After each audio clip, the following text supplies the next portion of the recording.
When we speak of the command line, we are really referring to the shell. The shell is a program that takes keyboard commands and passes them to the operating system to carry out. Almost all Linux distributions supply a shell program called bash. Bash is an acronym for Born Again Shell. It is an enhanced replacement of sh, which was the original Unix shell program created by Steve Bourne. When we are using the graphical user interface, we need to use another program called Terminal Emulator to interact with the shell.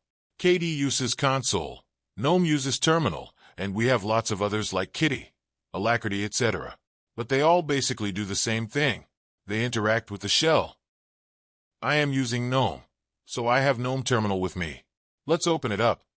This is called a shell prompt, and it will appear whenever the shell is ready to accept input.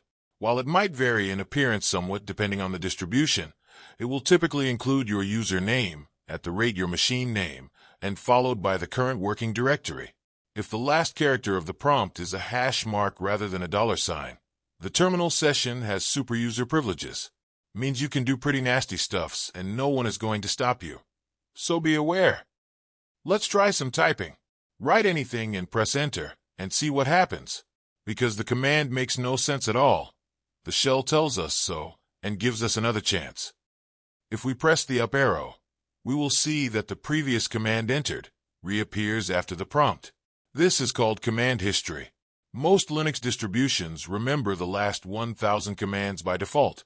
Press the down arrow, and the previous command disappears. Recall the previous command by pressing the up arrow again. If we press the left and right arrows, we can position the cursor anywhere on the command line. This makes editing command easy.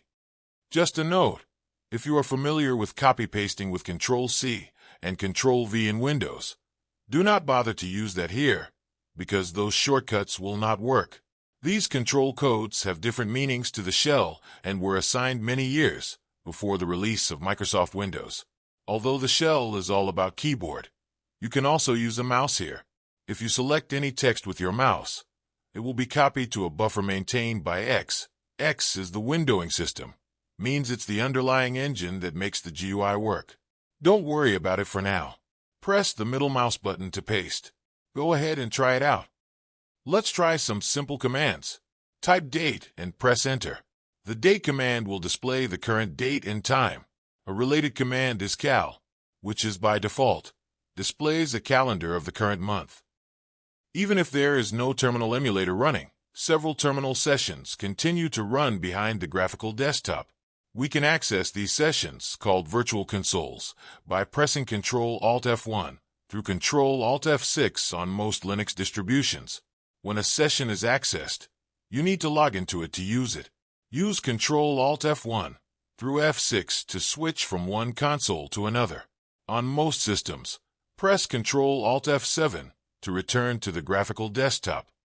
To see the current amount of free space on your disk drives, enter the command df. Likewise, to display the amount of free memory, enter free. Close the terminal session by clicking on the close button, or use the command exit. That's it for today. In the next video, we will learn a few more commands and wander around the Linux file system. Make sure to practice and explore whatever you learned today.